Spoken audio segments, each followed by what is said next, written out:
Greetings to everyone. Myself, Atharva. I am a student of Construction Engineering and Management from Safety University. Today, I will be presenting my last semester research work, which is ESG assessment of construction company in front of you all. My guide is Dr. Harshul Pai. Beginning with the introduction part. The aim and objective of this research is the ESG assessment will provide the regulatory measures designed to promote and sustainable responsible construction business practices for the construction company. Why ESG? The ESG helps to achieve the long-term business sustainability, which helps the firms and enterprises to integrate ESG into their operations. What is the need of ESG in today's market? Construction operations have serious environmental consequences, such as pollution and habitat loss. According to the research published by the IGBC, India's building industry accounts for roughly 22% of the total CO2 emissions. Construction projects frequently displace people, disrupt livelihoods, and have an influence on workers' well-being. In some places, the fair labor practices are not promoted. Health and safety is compromised, and community participation are critically components of social responsibility. Due to all these reasons, there is a need of ESG. What are the benefits of ESG? Identifying and reducing risk related to ESG variables may affect the company's operations, finance, and reputations. Providing data-driven insights to help the strategic decision-making by incorporating ESG factor into overall company plan. Increasing trust and confidence among investors, consumers, and workers and other stakeholders by demonstrating a commitment to ethical and sustainable business operations. What Coming to the background of the ESG assessment. Environmental. So, in environmental evaluation of a company's usage of natural resources and its impact on the business is done. The company operation have a direct or indirect influence on the environment is noted down. How sustainable is the company's operation is checked. Then analyzing the environmental disclosures, including objectives, performing policies and operations analyzing the surface effect, air emission, which is CO2 gas and other greenhouse gases. What is the energy consumption of a company? What is the water consumption? What is the waste management procedure? And what are the environmental incidents are done in the past? Coming to the social and social examination of a company's approach towards to managing relationships with workers, labor, suppliers, consumers, etc. is checked and how it is affecting the society. An analysis of companies' interaction with stakeholder and societal concerns based on the disclosed information is done. Analyzing of companies' health and safety, workplace, community, and CSR, data security, and customer orientation is background is checked.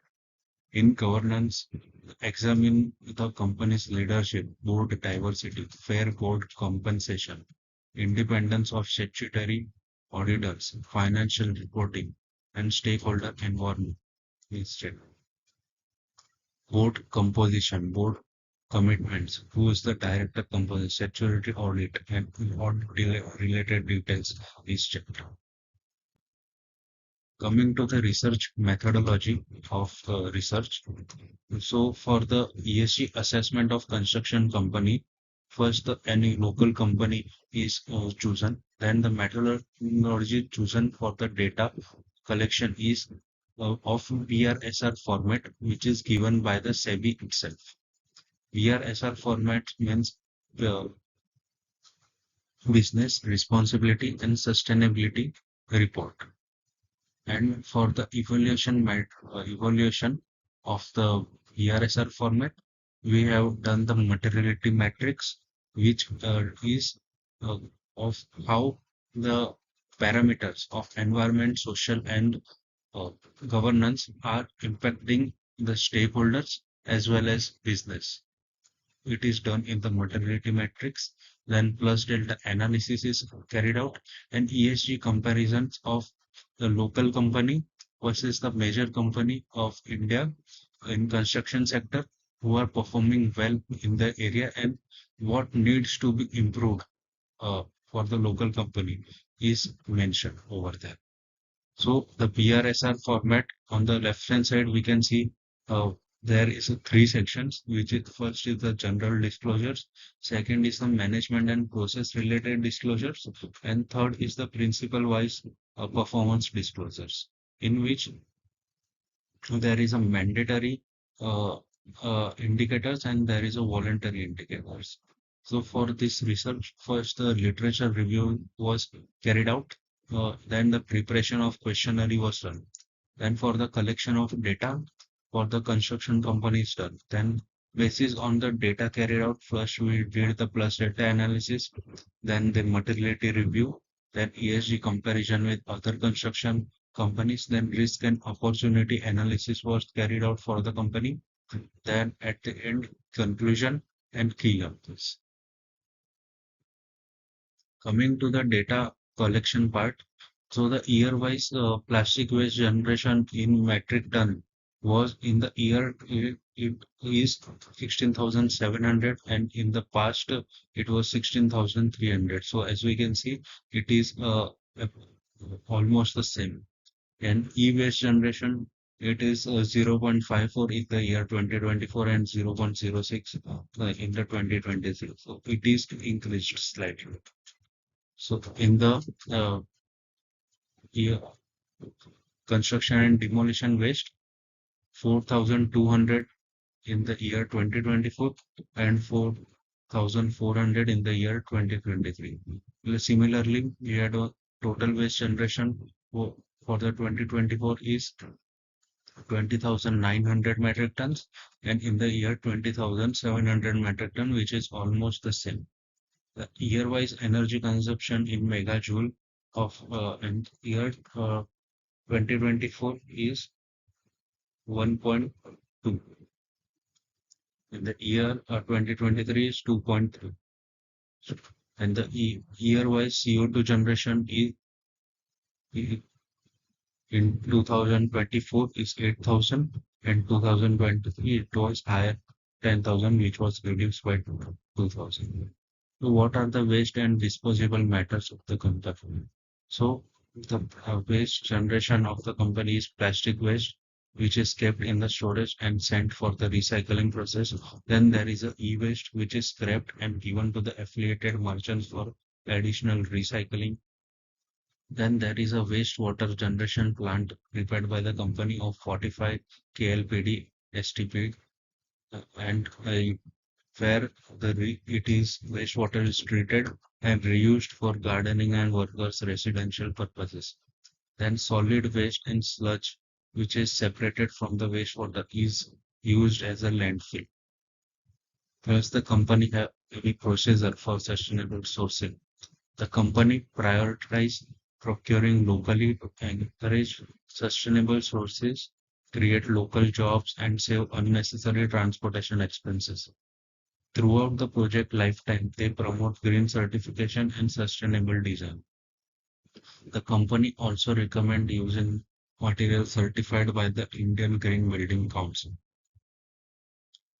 The materials which are directly sourced within the district uh, is increased in the 2024 compared to 2023, which is 59%.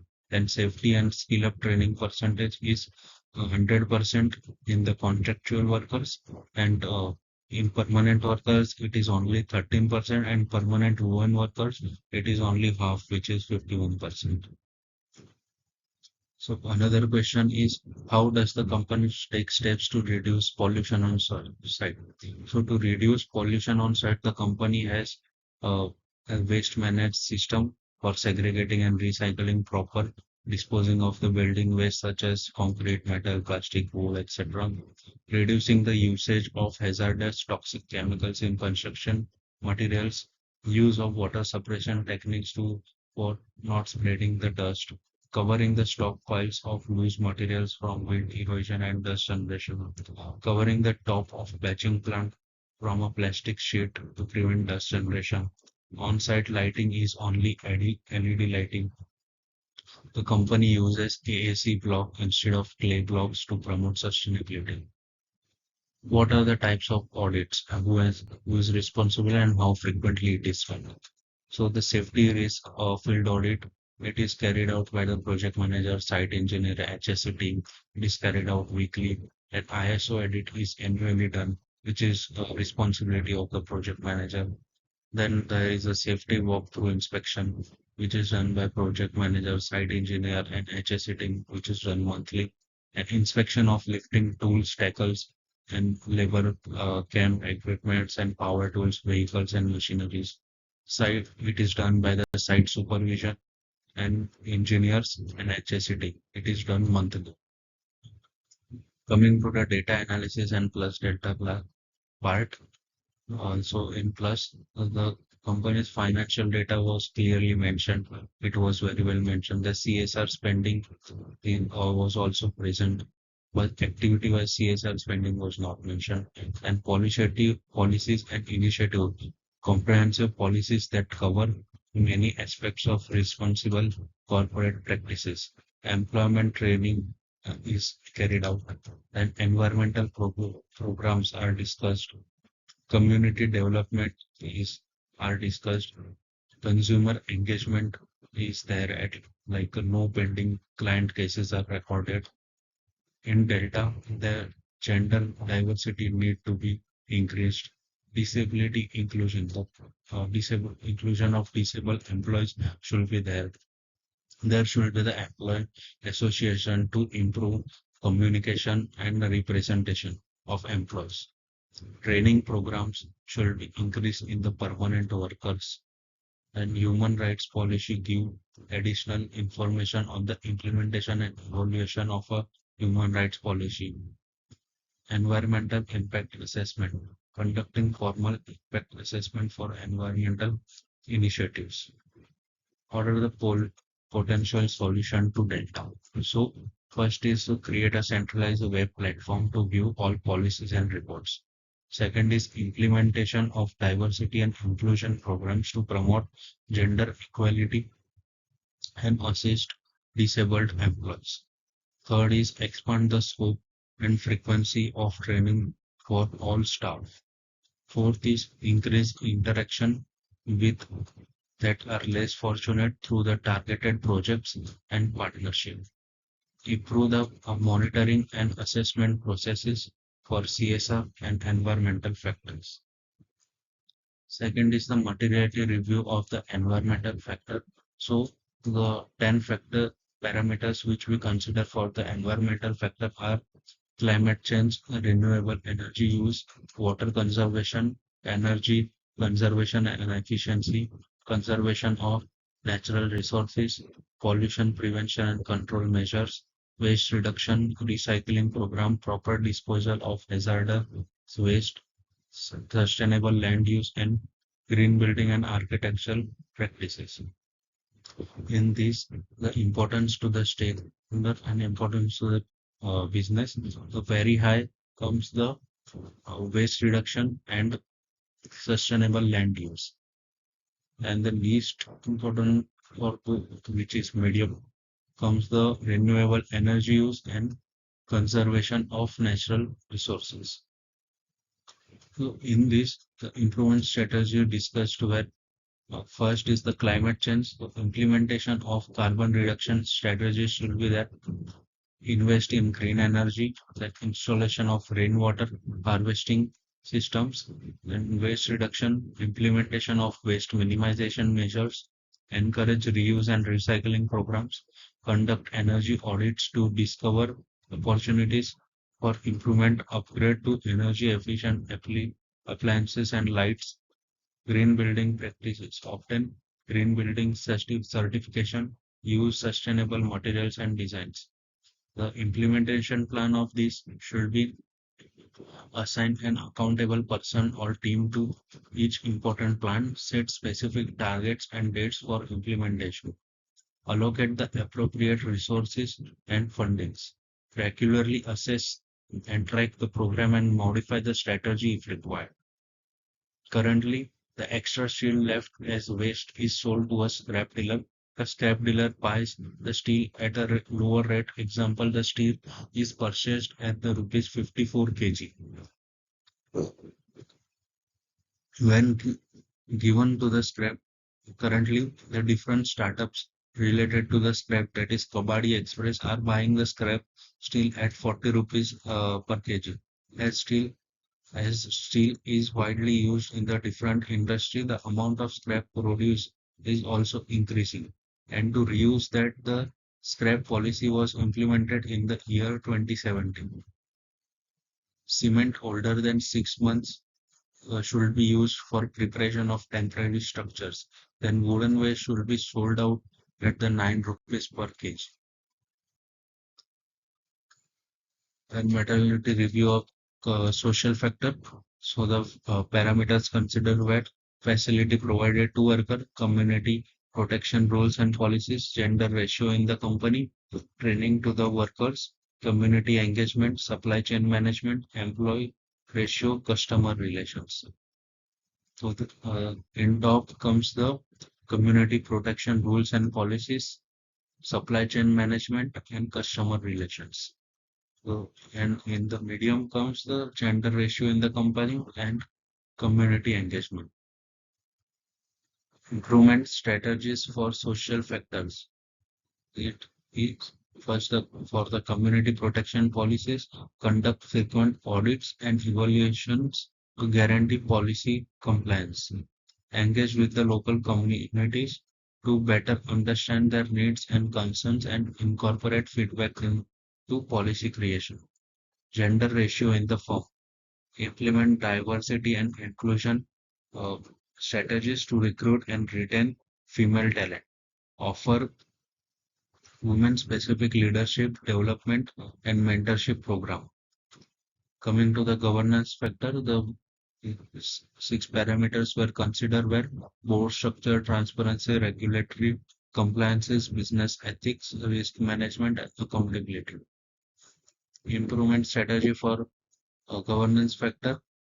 Regulatory compliances, review compliance with relevant laws, regulations, and corporate governance code, conduct frequent compliance audit to detect areas of non-compliance, create a compliance management system to monitor regulatory changes and ensure timely compliance, and business ethics, review and change the code of conduct to reflect the new ethical challenges and concerns, increase awareness campaign to educate the personnel on ethical norms and reporting processes. Coming to the ESG comparisons, which is done between the local construction company and the major construction company who are performing well in the ESG assessment part. So the factors which are considered is water consumption. In the local construction company, the water consumption is less compared to the major companies, which is due to the less number of projects. GST emission, only CO2 emission is calculated in local construction company, and scope 1, scope 2 is not calculated over there. While on the other hand, calculation of all the GSG gases is calculated and mentioned in the report. Waste generation data and waste recycle data are available, but recycled waste is not used for any other purposes. All the data on the waste generation, waste recycle, and waste reuse are mentioned in the report. Green building awards have been assumed so far for the three projects. The major construction company leads in this sector. Facility to the workers. Only basic facility for the workers have been provided, and provides an extensive amenities and facility to improve the well-being of the worker. Gender diversity is very low. On the other hand, the displays significant commitment to improve the gender diversity through a specified policies and programs. A carbon neutral. The company is working towards the carbon neutrality, but no such commitment is given by the company to reduce the carbon footprint by the upcoming specific year. On the other hand, the major construction company will become the carbon neutral by the year 2040. Transparency, the maintain openness in both reporting and operation, but there is still need for more data on ES. Demonstrate transparency via full disclosure and communication. Risk management strategies are adopted and implemented on both the sides. Regulatory compliances. Compliances with all regulatory compliance standards on both the sides. Coming to the conclusion part, environmental factor. The company prioritizes environmental sustainability by applying green construction standards, energy efficient methods, and renewable energy solution. However, there is always space for improvement, especially in areas like as waste management, emission reduction, and sustainable procurement. By increasing its effort in this area, the company may reduce its environmental footprint, reduce the risk associated with regulatory non-compliance, and build its reputation as an ecologically responsible organization. And second is social factor. The organization values social responsibility and prioritize employee well-being, community engagement, and inclusive growth. However, obstacles continue notability in terms of gender diversity, training for employee and community participation. A company can foster a more diverse work culture, strengthen stakeholder relationship, and positively contribute to the social framework of the community, which it operates, focusing on the initiative such as increasing gender diversity in the workforce, offering comprehensive employee training program, and deepening community engagement efforts. Coming to the last but not the least, governance factor, the company has created strong governance standards, including regulatory compliance, open reporting, and comprehensive rules and procedures. However, ongoing efforts are required to improve the governance effectiveness, especially in the areas like board diversity, risk management, and stakeholder management. Strengthening the governance procedure may assist the company in boosting investor trust and enhancing decision-making processes and reducing the risk related to the unethical behavior or regulatory uh, infractions. At the end of the conclusion, here we come to the end of the presentation of the portfolio of ESG assessment of construction company. Thank you all.